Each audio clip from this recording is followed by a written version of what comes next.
M0FXB, the RADTEL RT920 has new firmware version 16. They've added single display, fixed a few bugs that are listed just here. I'll put a link in for the download. So fix issue where RSSI is not working during scan, add FM interrupt, optimize spectrum, add blacklist with up to 10 frequency points. Okay, press the hash key to add the current receiving frequency point to the blacklist. Long press star to clear it. So what's a blacklist? Is that things you don't want to hear? Short press VM to save the current receiving frequency point to VFO. That's good.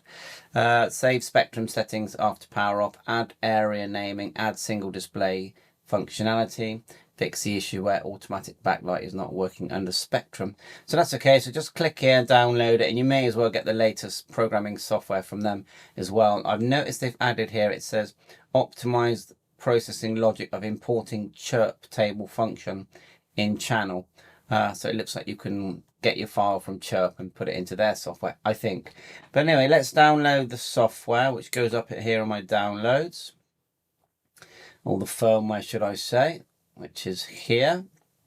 And we've connected our radio just here, and to put it into firmware mode, turn it off, press the orange button and the one underneath and turn on.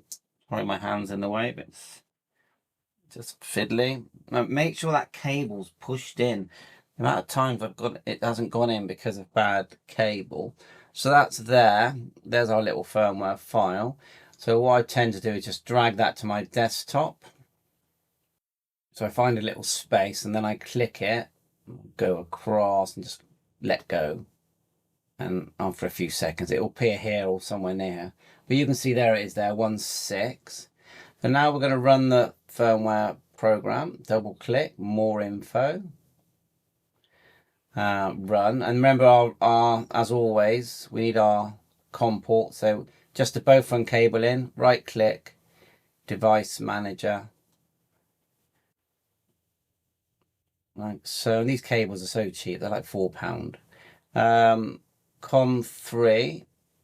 So we gotta go a bit fast there. So back to the loading program. 3 dots here.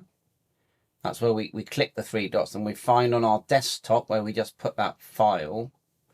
We find at the bottom here. There it is there. So that's in the software. Now we choose the COM3. And I'm not touching the baud rate, and click update, and hopefully it will work. And if it does this where it keeps retrying, fiddle around with the cable. So it is going in. I changed the COM port on my computer, fiddled the cable, and it's going in now. So let's check out this this single screen. I'm sort of holding the radio in my hand.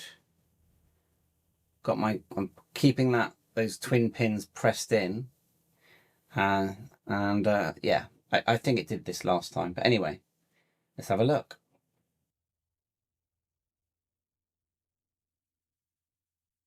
You'll see it reboot at the end. Finish. Reboot. Right, that's gone in.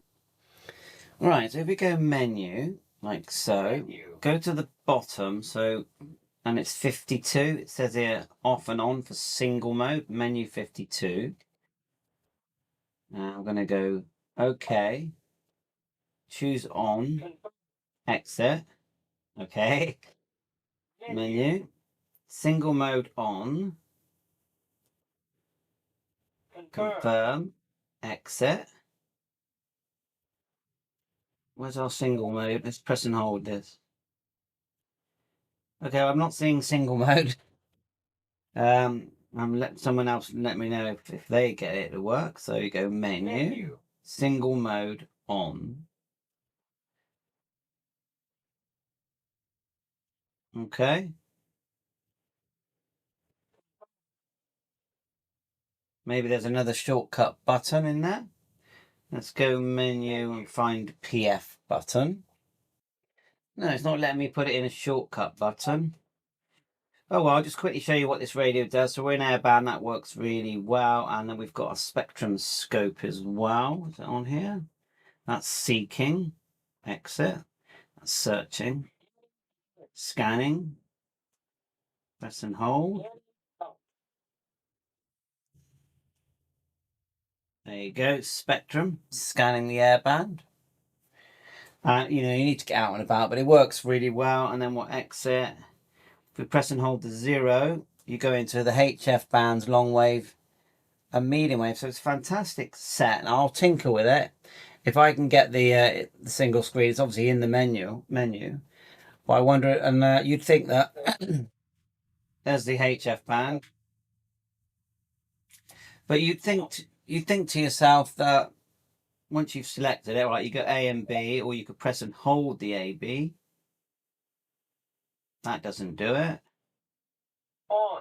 That's NOA weather channels. I'm guessing single screen will look similar to that. Off. Mode. Frequency mode. I press and hold that. It goes into spectrum. Lock. Unlock. DTMF, which works great, by the way.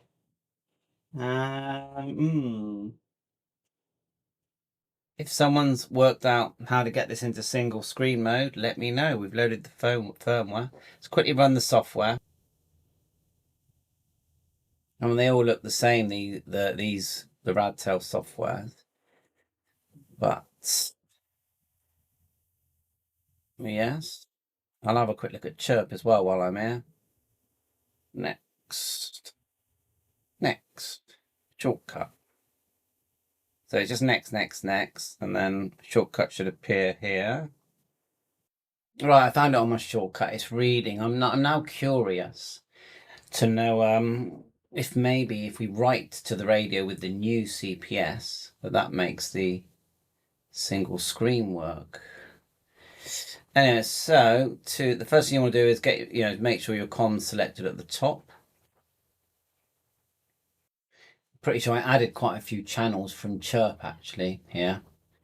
So yeah, it does look clear. So settings, serial port, get here, choose your com where your cable's connected, and then go read, and then you get this.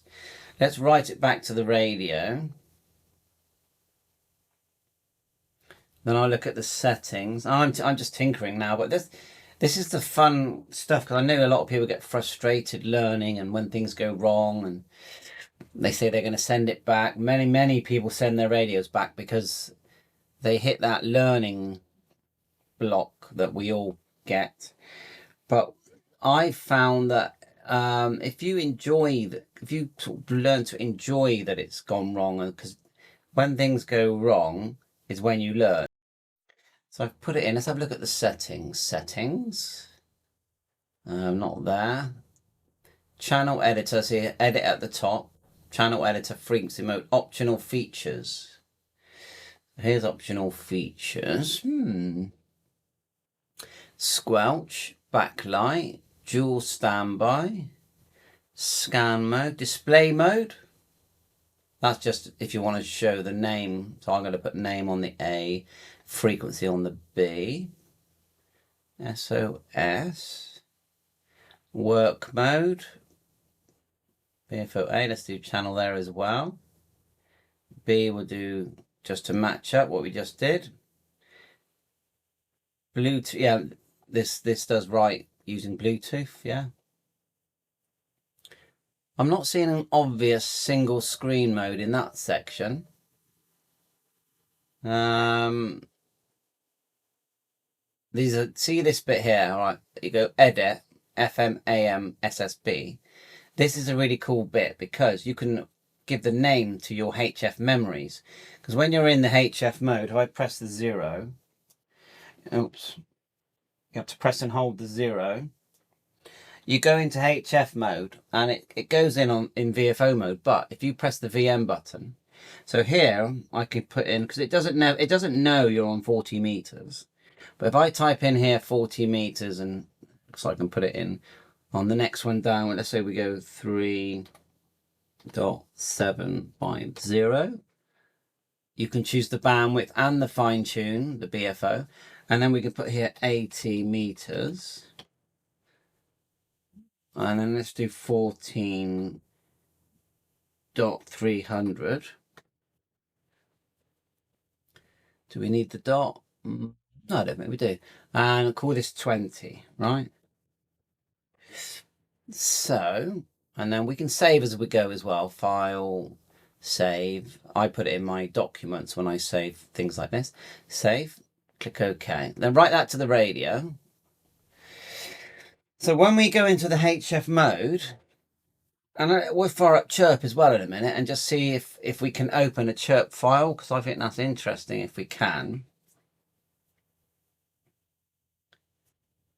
I mean, it's one of the best it's definitely one of the best radios you can get, if you ask me, at the price point. I mean, I get a lot of messages, which is better, the RT880 and 950, but this one is £30, and look what it does. Like, it's a dream, if you ask me. But anyway, let's just go back into, see, we've got A and B there. We've got the name showing now. Let's just quickly see if single screen works. Menu. Remember, it was 52. It's on. Let's try turn it off. Off. Press an old VM. No. Let's go menu again. On. Single screen is eluding us. But anyway, HF, press and hold 0. And remember, it's the first small antenna is your airband antenna. And if it CB transmit FM, the middle antenna is always going to be receive only. It's never going to do sideband transmit ever. 1,000 questions asking the same thing. So we're on HF. It says unknown there now. Press VM. And now you're seeing my memories. We can go up and down. 20 meters. 80. Bye for now. All the best.